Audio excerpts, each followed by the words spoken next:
Hello, everyone, and welcome. Thank you for joining. My name is Barbara Ware, and I will be your moderator for today's event, How Mitek Achieves Six-Figure Savings with AP Automation.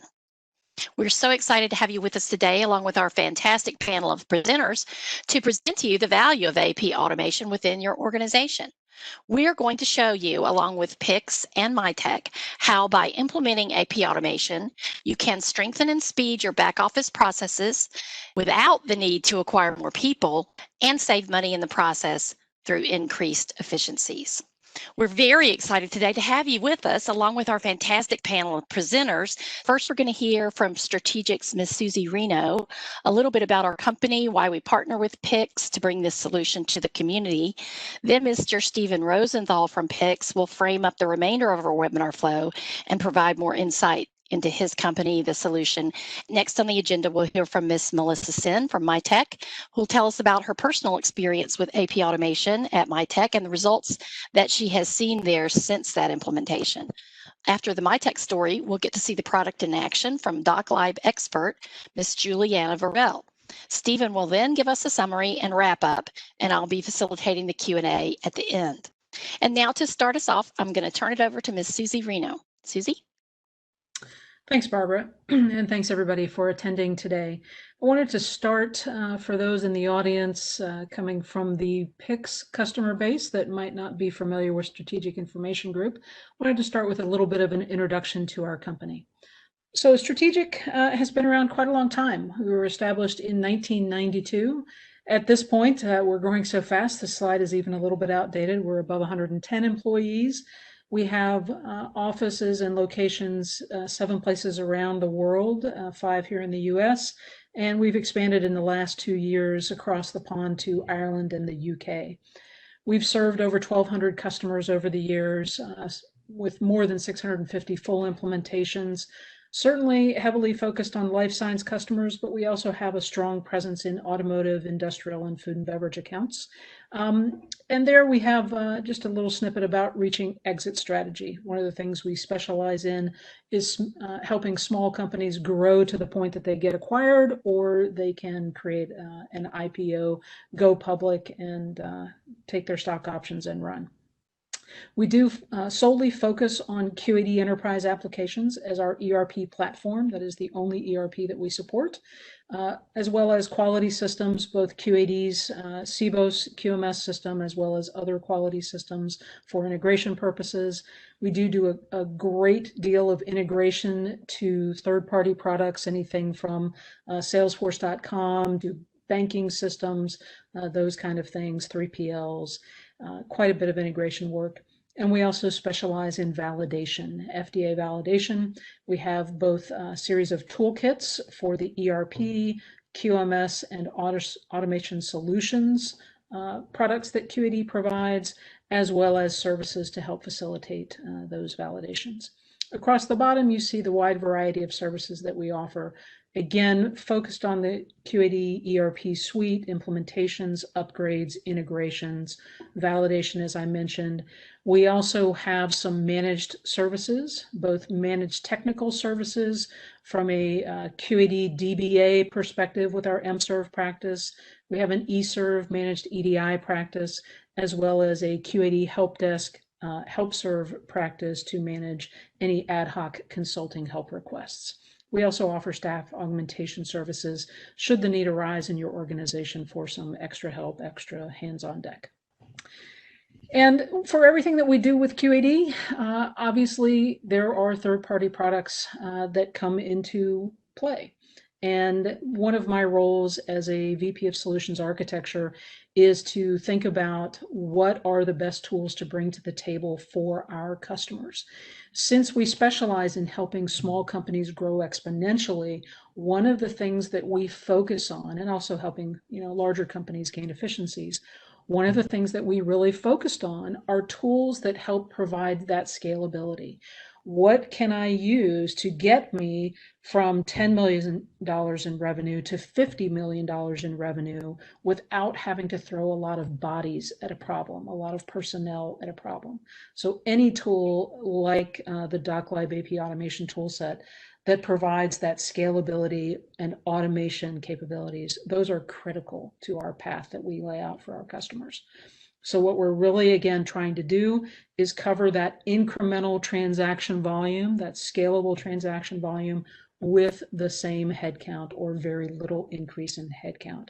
What that does is it allows the employees that you do have to focus on managing exceptions rather than the day-to-day processing of hundreds or thousands of transactions. Okay, so I personally, being an ex-accountant, I'm really excited about this tool. I'm excited about everything that it offers to our finance teams around the world, and really looking forward, like you, to watching the rest of the presentation and hearing about how DocLab's product has really made the process just sing at Mitek.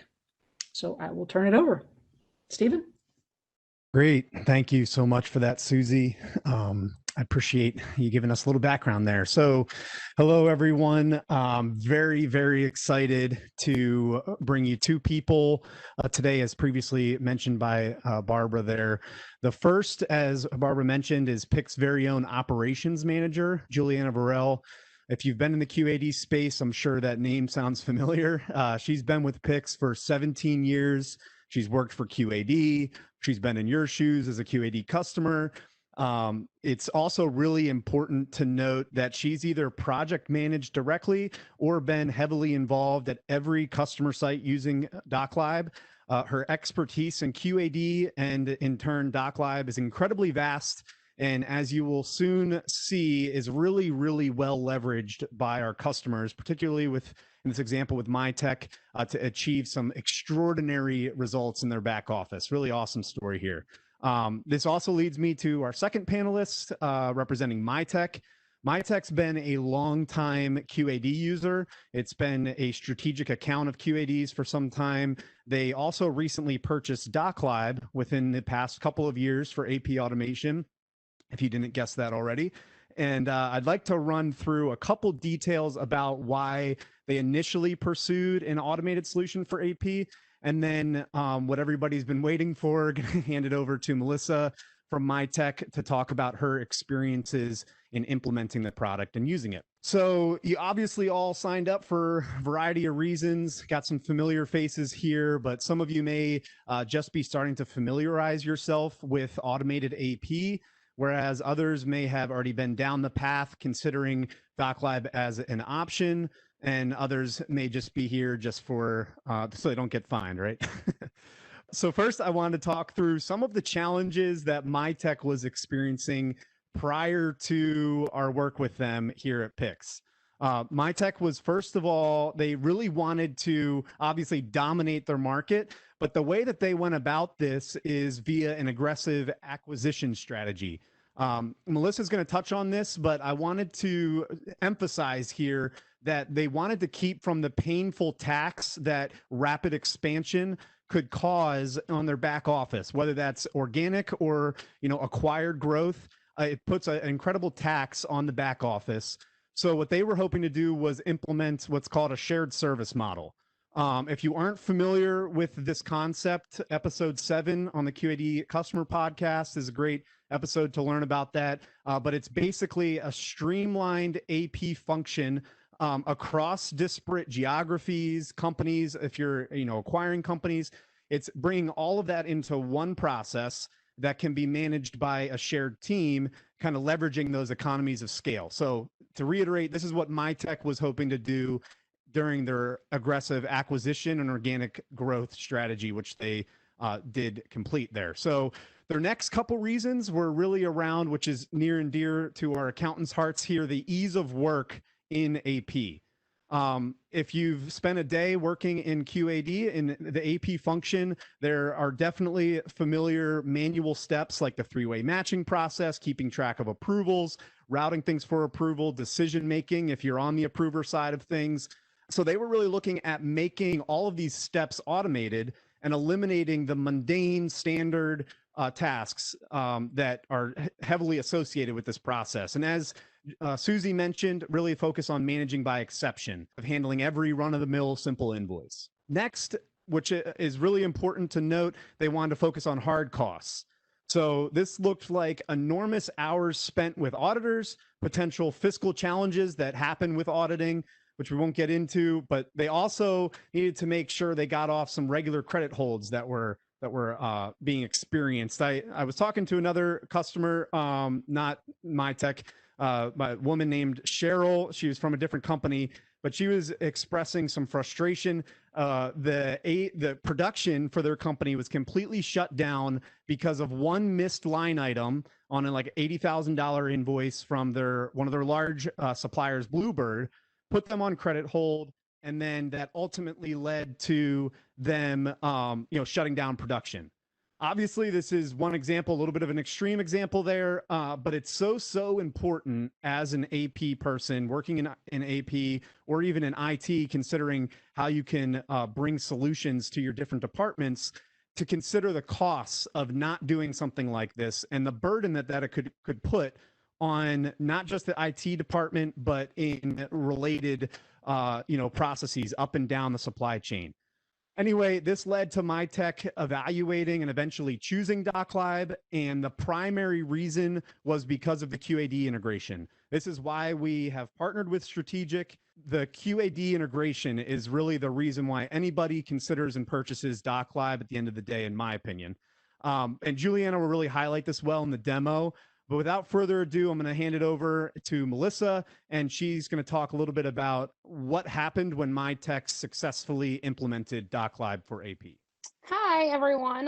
My name is Melissa Sin, and I've been working at Mitek as an accounting specialist for 3 years. And they put AKA VP of DocLive because I tend to be the go-to person for anything related to DocLive, unless it's IT related. But for the most part, I'm pretty much have taken the lead when my management team decided to implement DocLive. So first, I'll just start about a little history. I wasn't a part of the decision-making process, but the beginning of 2019, our CEO announced that we would be doing a major restructuring of our company to align with our one Mitek vision as kind of a global entity. Right away, January 1st, we added 5 subsidiaries onto QAD. And those were smaller subs that were brought on. They were our software, so not a whole lot of AP going on. But my management team knew that we needed an automated solution because the plan was to add on more manufacturing sites and also acquire new companies. So kind of our current process of printing out those emails, opening mail, and then manually keying them in. And for the people that do use QAD, you get through the process and then maybe there's no receipts, and then you have to reverse that record out and then try to track down the receipts, and that's all that checking. And then once it was fully entered into QAD, to get that document into a searchable library, we would have to wait until the next morning, and then a QR code would print off. So there would be another sheet of paper that would print off. Then you'd have to match each one up to each invoice and then scan that in to our searchable library. I think that was very time consuming when you're talking about processing hundreds of invoices, per week. And that was just for myself. Also, really isn't very environmentally friendly because, in AP, it's a lot of paper. Sometimes it is easy to see when it's printed out, but just that printing and then another piece of paper printing off for each record the next day just seemed to be kind of like a waste of paper. So then we began the implementation process with DocLive. So just since the beginning of 2019, we have added 18 sites under our umbrella, under Mitek, and we have only hired 1 full-time AP person. So 5 of those were software companies, but 13 of those locations were 13 manufacturing plants added on, and only 1 person had been hired to help out since we implemented DocLive. And currently, I process invoices for 19 different locations. My management from the beginning was really their main topic was the hit rate or the pass-through rate or the touchless invoice processing. Out of our invoices, my management would have, kept telling us even if 50% of our invoices would go through automatically, just how great that would be. That was kind of our goal. Like, even if we had half go through, that would be such a, huge relief. In August of 2019, that was the first month we had implemented Doc Live. Pretty much right off the bat, we had an average of a 60% pass-through rate or hit rate. My management team was pretty happy with that. Well, now that I only had to really look at 40% of invoices, I was able to start kind of researching, running different reports out of Doc Live to see which ones kind of weren't going through for our larger vendors. So I would work to make improvements with our vendors. And then also I would be providing some training documents to our QAD users. And by January of 2020, we increased our hit rate to 78%. Currently, I could probably go almost a week without even checking my open workflow, and I would have like maybe 30 items in there, and I submit 300 invoices a week. So that is just really nice to just not have to have, like Stephen was saying, the manual entering of the day-to-day, the printing out these invoices, matching them up to barcodes. Just this process had just made it so much more efficient for my AP team. So my next point I wanted to bring up was kind of a huge change for us is that I'm officially not working any more overtime this year. So with our restructuring and integrating sites, I know it's really great. So with our restructuring and integrating sites onto QAD, myself and another employee, I'm just like even thinking, man, that was just a year ago when we actually went live and we were working, 12 hours of overtime per week. So 24 hours of overtime for 2 employees. The bad part was we were still 60 to 75 days behind in processing our AP invoices in one of our mailboxes. It was so stressful to just work that much but still be that behind. But between August when we went live and December, we were finally able to start to see that light at the end of the tunnel where our AP was getting caught up, and I had trained all of our other AP team, and they were, really catching on and getting a good handle.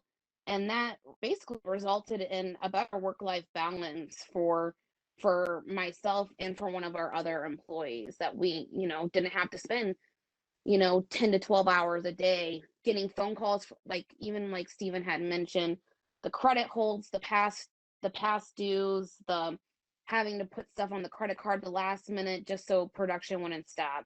That's more stressful than where we're at today, where we pay for the services for Doc Live and everything is taken care of and caught up. So the last thing is really kind of started this year with some different cost savings initiatives, especially with the pandemic. My management team was trying to find, who could save our company some money. And since I had this huge workload that was taken off my entire AP department, we were able to start shifting the workload. So there were 2 employees that found themselves needing more work, which I don't know about most people, but when someone says like they need more work, that's really nice. Like they're not saying they're overwhelmed and they're ready to take on more responsibility. So I was able to start shifting some of my AP responsibilities to them, which then allowed me to start focusing on researching other ways that I could save my company money. And one of the first things I noticed was that the credit terms code in QAD that was set up in the supplier data did not always match what was on these invoices. And since I only had to look at not that many invoices, it started to stand out a little bit more. Within Doc Live, I reached out to Juliana and said, can we add this field as a column so I can easily start looking at some of this data? Realizing that there were about 20 suppliers that we spend millions with each year that were set up as a net 30, when in fact they get 1 or 2% if we pay in 10 days. So we got some of those changed, and also with being able to keep the AP caught up, the invoices were entered more timely. So the chances are that they were going to get paid in that 10-day window to get that extra discount. So after about 6 months, I decided to see how much of my research really made any impact. I changed these vendors, I started making sure the AP was caught up, and then I ran a GL report, and just in the first 2 quarters of this year, we had taken $275,000 more in discounts than we did the first 2 quarters of 2019. That was huge. When I sent that to my management team, showing them how much pay early discounts, just by simply paying our vendors early, that I could save my company, they were shocked and they were very happy. Normally I only update every quarter, but I did run my numbers for July. Every month I've noticed that it's just increasing even more. So just in July alone, we took $95,000 more in pay early discounts than we did in July of 2019. So that resulted in reducing our AP expense by $370,000 in just 7 months. So between that and the cost savings of not having to work overtime, which is between $25,000 and $30,000, just in 7 months, saving $400,000 this year. And that's what I think a lot of VPs of finance, presidents, they want to see, that bottom line. And I can show them that this $400,000 way offsets the cost of purchasing an automated AP system like DocLive. But one thing I will say is that I really could not have gotten these results if it wasn't for working with such a great team on the DocLive side. Specifically working with Juliana, because she was there for me if I ever had a question or needed something to be retrained, or maybe I didn't catch on one aspect. And she would schedule a meeting, get something on the books, and show me before something became too much of a problem. And if she needed to reach out to her other team members and her IT department or whoever, they always worked together and were there for me to get me kind of to customize how we wanted DocLive to look with our QAD system. So I really could not thank her enough. Even to this day, it's kind of sad when sometimes I don't have a problem because I miss reaching out to Juliana.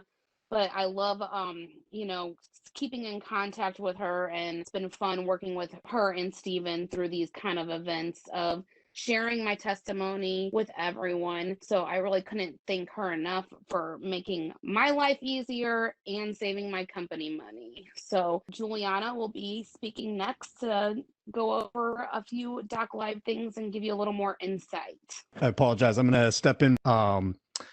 If you are in AP, I really think Melissa literally just laid out how, you could really justify some of these costs, the project in and of itself. And I think especially in light of COVID, if you're in meetings now kind of trying to figure out ways to save money, figure out ways to streamline process, I would really encourage you, regardless, if you're doing that, think about AP automation. Regardless if you go with DocLive, SIG, whomever, just think about this concept when you're asked as an accounts payable person, how you could save money for your company. This is something definitely that you should think about. And I would encourage you to take a look at the full market, all the solutions in place. I obviously align myself with PIX, have a lot of conviction around the integration with QAD. And I'll stop talking and turn it over to Juliana here. All righty. Well, thank you for that lead in, everyone. Welcome, everyone, this afternoon. I'll go ahead and get started on the DocLive AP automation presentation. So just have a couple of slides that we're going to cover first, and then I will take you and show you DocLive. A couple things we're going to talk about is the process overview, what we're doing during our automated three-way matching, and the various approval processing that we can use in DocLive. The next thing we're going to show is transaction creation, and what that represents is the actual creation of that supplier invoice in QAD from DocLive. And then our final item that we're going to cover is our document package review. And basically what that is I'll refer to Melissa's document storage solution. DocLive is a document storage solution as well. So when we talk about a document package, we're talking not only will the invoice be in DocLib, but we can also have your purchase order in DocLib, your QAD receiver print in DocLib, if you had a packing slip that you'd like to store in DocLib, and any other type of document. So it's much more than AP. We're focusing on AP today, but just to make you aware that there are other types of documents that we can also store.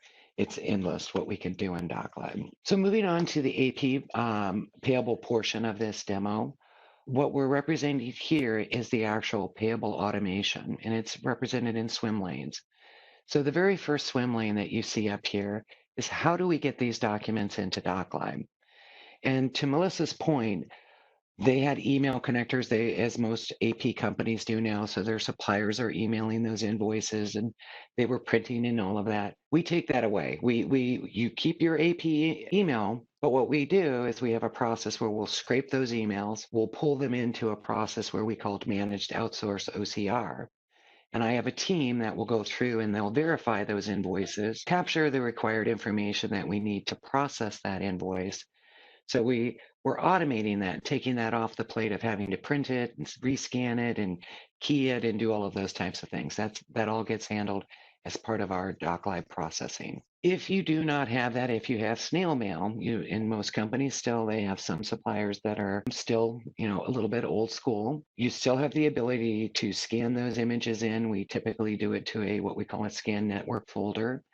And again, we would still pick those documents up using our managed outsource OCR to establish all the values that are necessary and get them into DocLib. Today, we're going to focus on the second swim lane that we see here, which is our PO invoice processing. I'm going to take you through a basic invoice. We're going to process one. I've already have it staged over there. But just to kind of go through some of the steps of what we do during our validation process is we will validate that invoice against that purchase order number in QAD.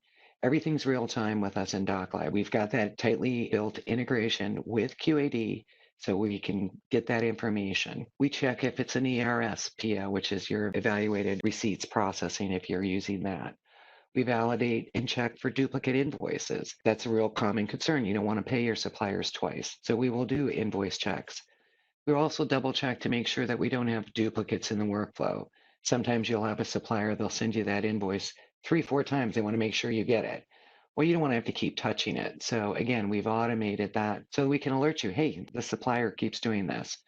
And it's a good way to help you manage those suppliers and go back to them and say, you really need to just send it to us once. We've got this. The next thing we do is we set some receiver match rules.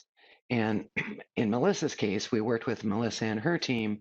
They extensively use their packing slip number, and their suppliers are good about putting it on their packing slip number. So we're able to identify a hook or a link that's used consistently and use that to do that automated matching and minimize the amount of interaction they have to do because they have the process in place that's going to support that level of automation. There are other things that we can do as well. I've done a variety of different things with different clients depending upon what their processing is internally. But we work with you through the implementation to identify those particular areas. The other thing we do is we will set the tax details. And again, we're doing this based on our connection to QAD using a QAD financial API to gather that tax information. We don't set it up in DocLib. It's not needed in DocLib for us to know that information when we're so tightly integrated with QAD, we can retrieve that information from your ERP system. Once we've done all of that, we've gathered everything, we create initial invoice. So you have visibility in QAD that you do have this invoice. If it matches 100%, as it does 78% of the time for Melissa, it automatically goes through. It's in transit. You don't see it. It's closed if you get your final invoice.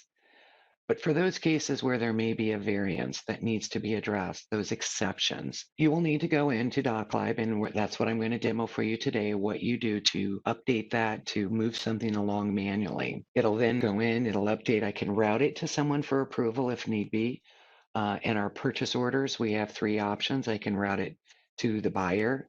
I can route it to who the recipient was if needed, or I can route it to someone who's not even part of those 2 groups, just anybody who's a DocLib user.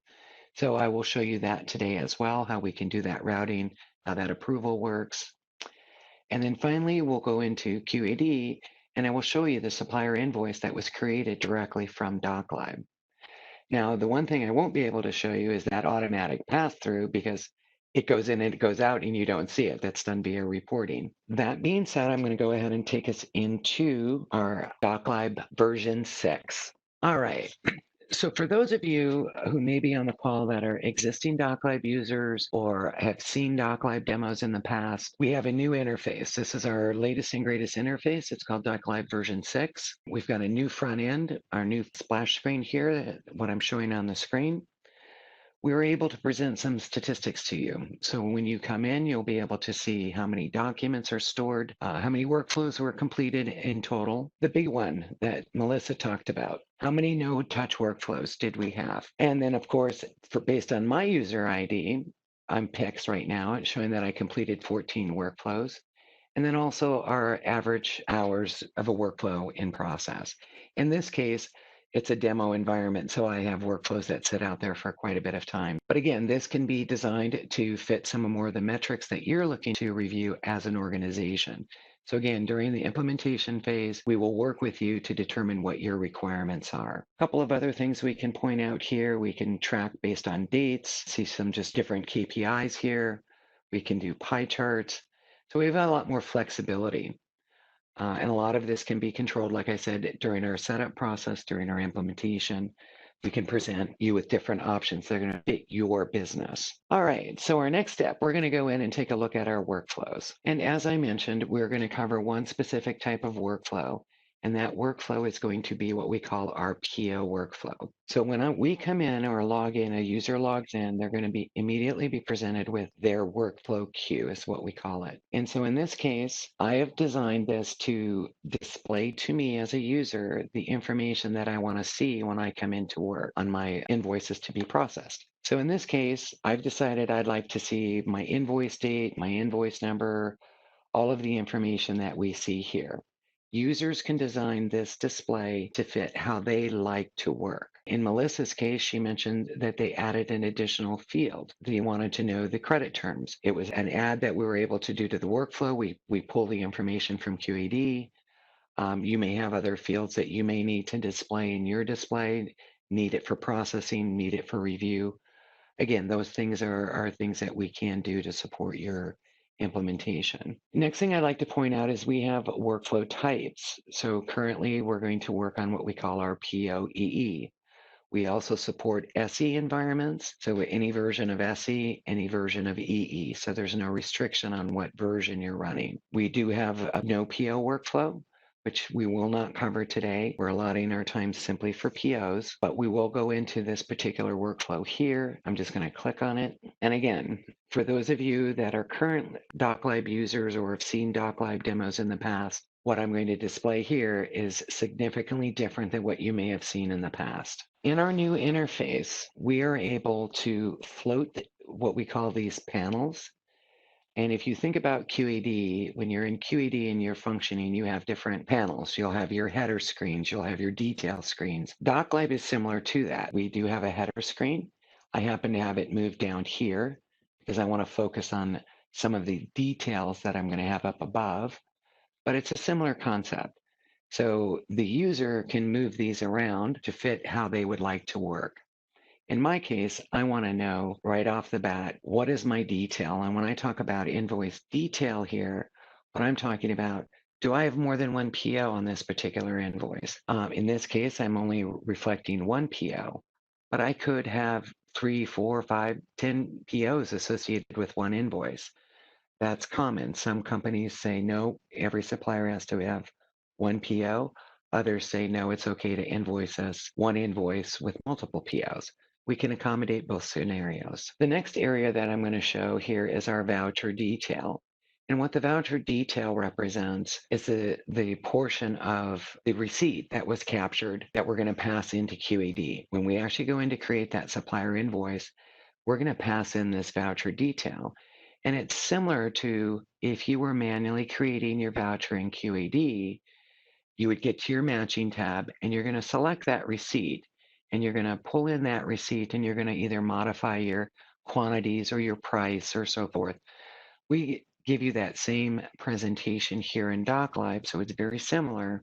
It's just called something a little bit different rather than matching. It's called voucher detail. So what we're able to do here is I can adjust the price, I can adjust the quantity, but more importantly, I'm showing you the information that came from the purchase order, what the PO line is, what the PO price was, the receipt date, the receiver number.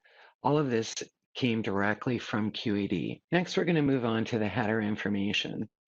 And one of the nice things about our latest design is we have our header information on the left and our document preview on the right. In those cases, previous to this, we had our invoices showing above with our header information below, and there was this constant moving back and forth to try to read the data. With this change, we're now able to easily identify information off of the invoice, update what we need to over here on the left.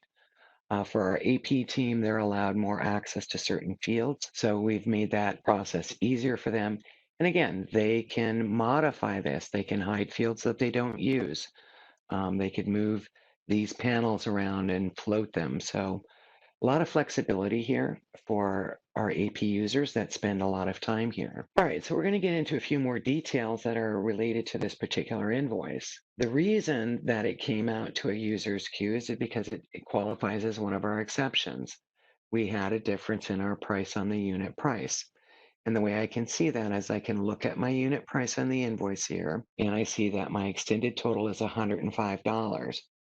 Well, if I look at my receiver total that I'm pointing out here on the screen on the panel on the left, my QED receipt was only for $100.28. I also had an additional cost here of $8.33 for freight. So we're going to touch on that one next, is our freight. How did that get allocated here?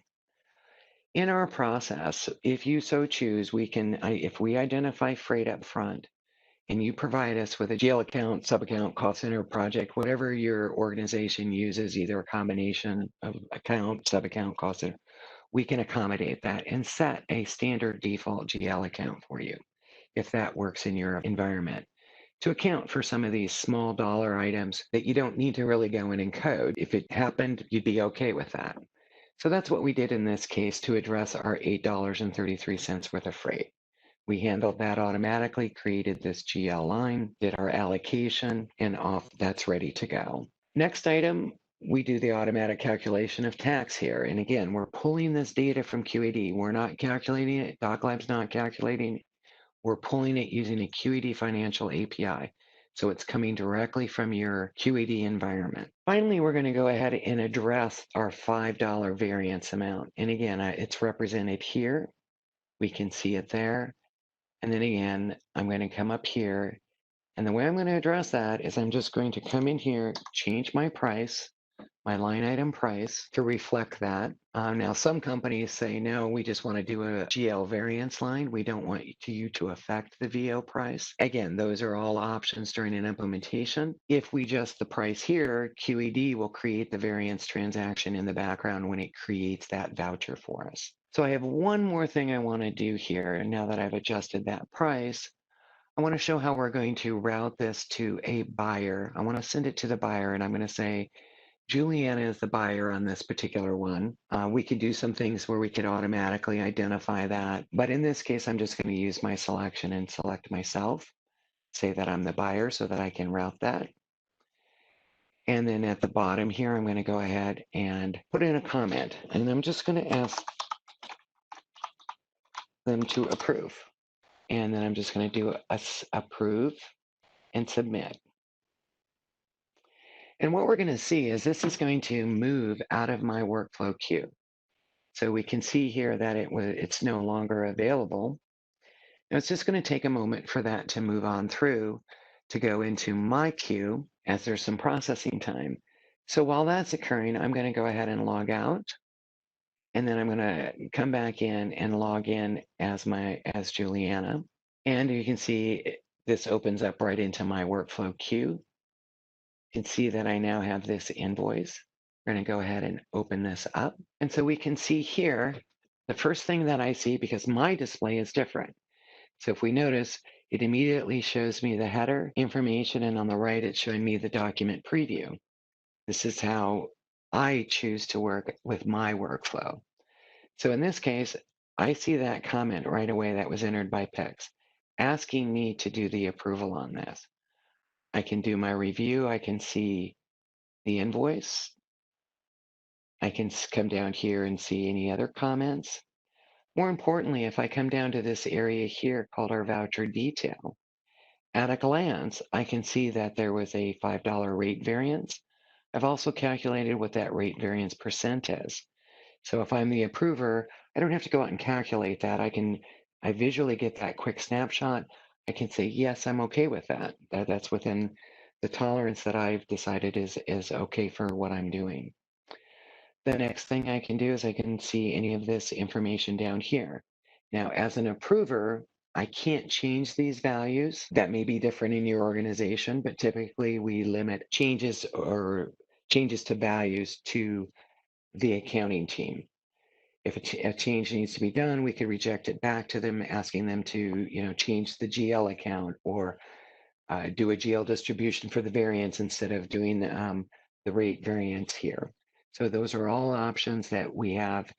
And again, we work with you as a team during implementation to figure out what makes sense for your organization. What rules do you currently have that you want to continue to deploy? So since I've already gone through this, I'm going to go ahead and I'm going to approve this. Do my approval. Now, I don't need to do a comment here. I could if I wanted to, and we can make it mandatory. I do want to point out if the user does do a reject, comments are mandatory. The reason we make comments mandatory if somebody is rejecting a workflow to send it back to somebody, we want to make sure they're telling them why they're rejecting it. And again, that's a rule that can be changed if that's something that doesn't work in your environment. But I just wanted to point that out. So I'm going to go ahead and do a submit. And again, we can see that my workflow queue is now empty. And so everything is done for me. I'm just going to come over here and I'm going to show all workflows. And this is for all users. And so right now we can see that that particular workflow has moved on. All right, I'm going to log out of here and I'm going to log back in as PIX. And we're going to see that that workflow is still on its way. So the next thing we're going to do is we're going to come over and we're going to go into QAD. And what I'm going to do is I'm going to do a search. And so I'm based on my posting on today, trying to expand that so you can see that. And we can see that this would be the invoice that I just entered today. So what we're going to do is we're going to come in here, we're going to view that and validate that this was created as I expected it to be.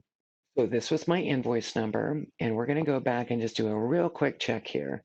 And the way I'm going to do that is I'm going to take this registration number that was created in QAD, and I'm just going to do a search for it right here from my search bar. And I can see that that's my invoice, my doc type.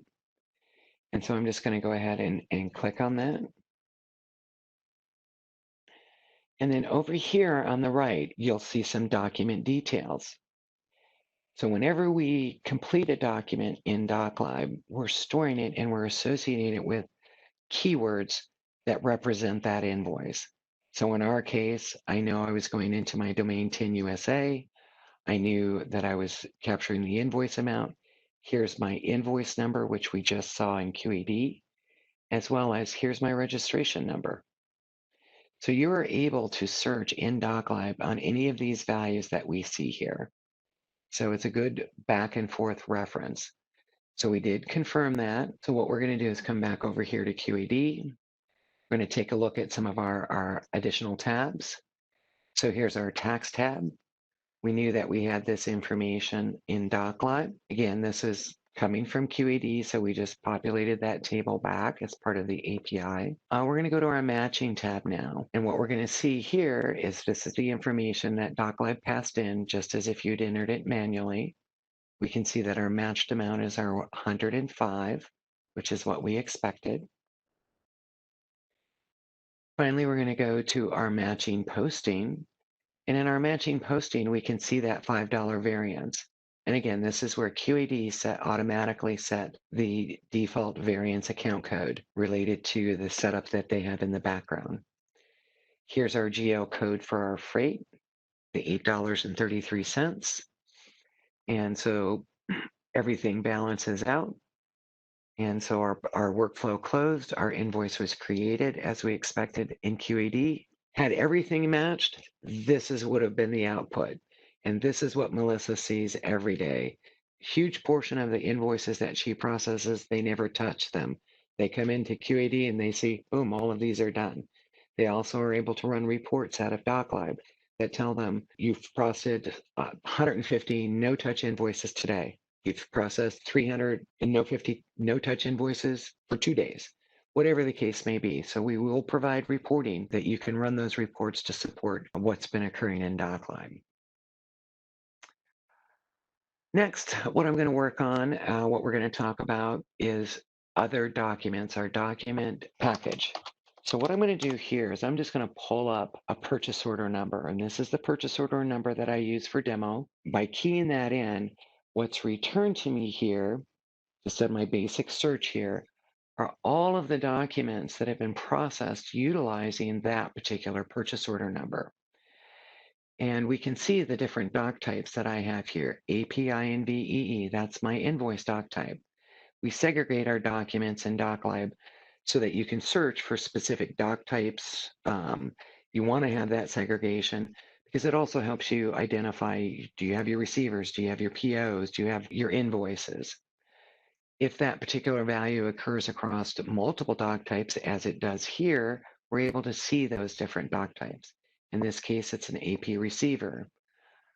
In this case, this is their actual PO. A couple things I want to point out. We can see the date added. We track the dates that documents are added to the DocLib database.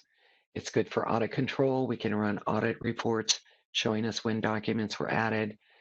If they were revised, we have a multitude of reports that are available to you as a user and reports that you yourself can design to support various reporting scenarios, also for auditors and so forth.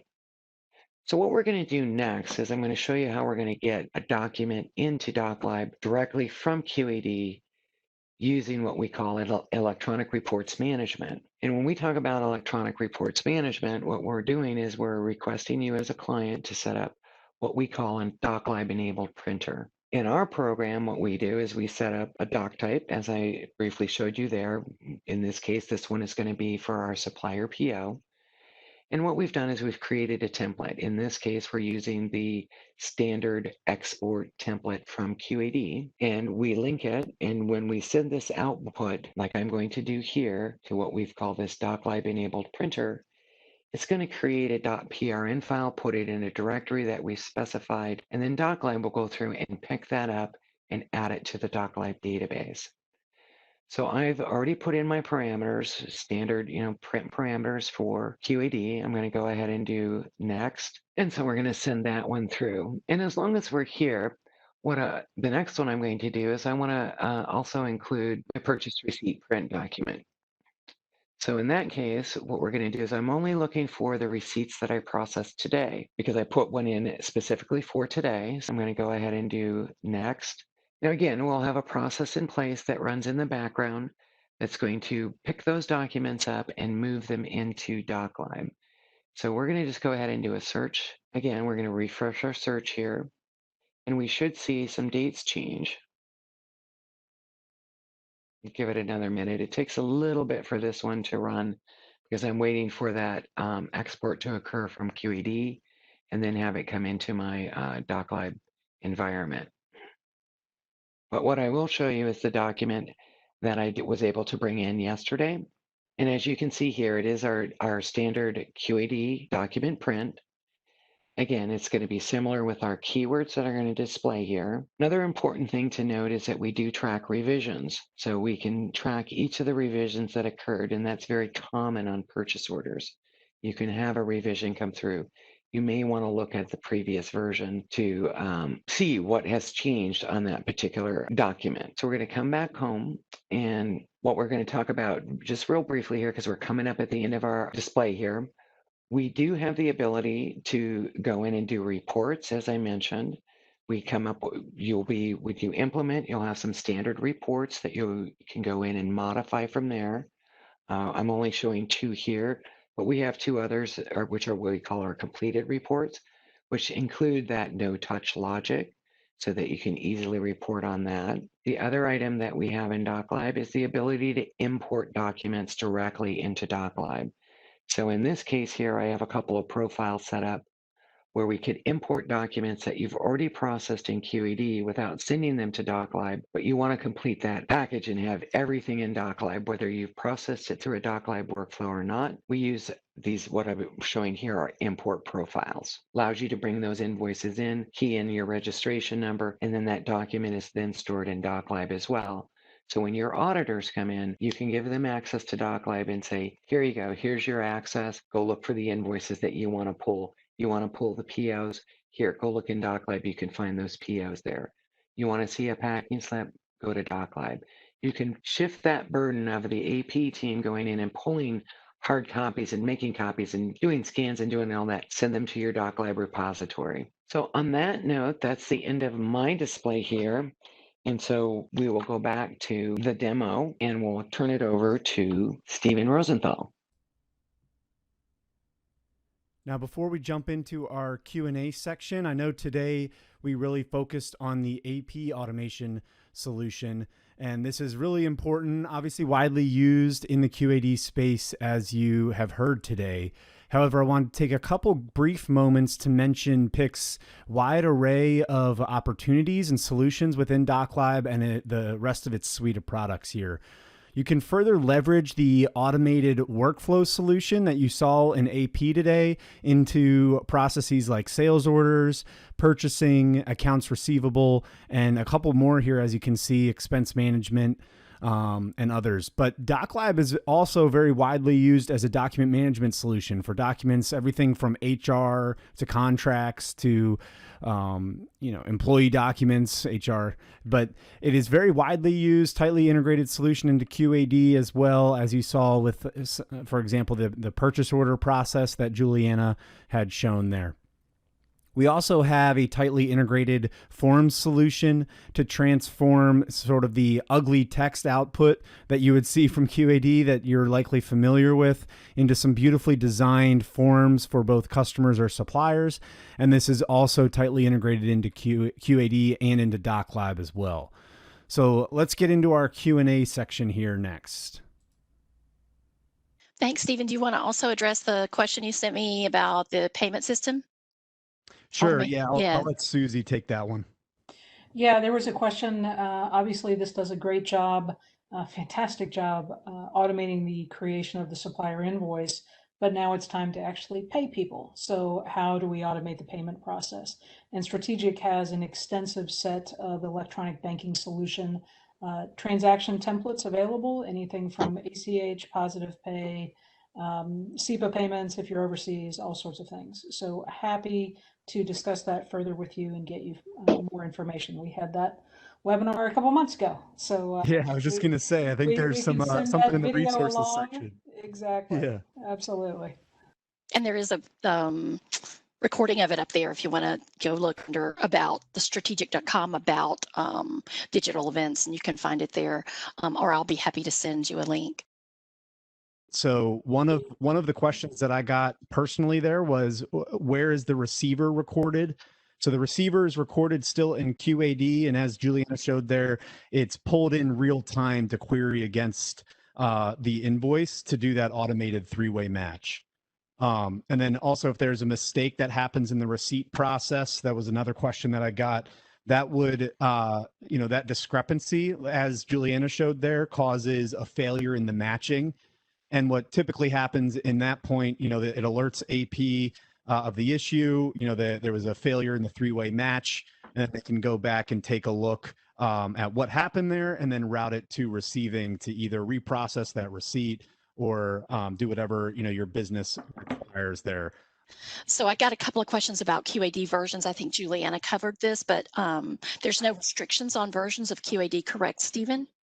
Yeah, true. As far as the QAD versions, I always say we're only ported to EV2 all the way back to 2008. I think that's when our first DocLab implementation happened, was in the early 2000s. So, and we've grown with QAD and are ported to all versions. Mitek's doing a project now in the QAD cloud. So the other component of that I usually get asked is, where can DocLab be deployed? And really, let your mind roam where it can be deployed: on premise, QAD cloud, SIG's cloud.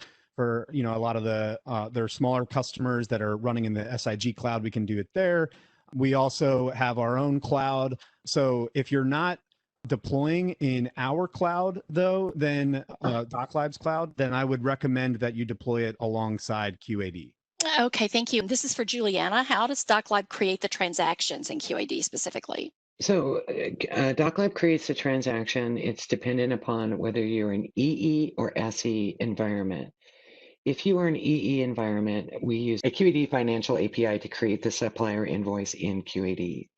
If you're a standard edition environment, we use QExtend to create that supplier voucher, as they call it in SE, versus supplier invoice in EE. Are you able to set up automated approval routing? Yes, we are. And about how long does it take to implement AP automation workflows? Typical implementation is an 8 to 12 week implementation timeframe. Okay, and lastly, I have quickly, Stephen, asking about particular life science companies that you have implemented using QAD. Yeah. I see there's a decent showing here of life science in the attendee list. We have good stories around life sciences. We had a customer actually sign on in life sciences on Friday, so yay us. But anyway, if you're in life sciences, I know SIG does a lot of work within that vertical. We're ported, or we are deployed in all verticals within QAD. Life sciences is definitely a strong suit. So I'm happy to talk through deploying in that vertical and some of our successes as well. Great. I'm going to move on and just say there's a couple more questions, but they're kind of around what we've already answered. So I'd like to direct your attention to the Learn More slide, the last one. Please let us know how we can help, regardless of your question, or if you just want to chat about a specific use case, please reach out. You have Susie Reno and Stephen Rosenthal's emails here, or you can go to the respective websites and use the contact us if you're ready for a conversation, or reach out to your account executive. So on behalf of the panel, we sincerely appreciate you taking time to be with us. It was a pleasure, and we wish you a great remainder of your day. Thanks, everybody. Thank you, guys. Thanks, everyone. Thank you.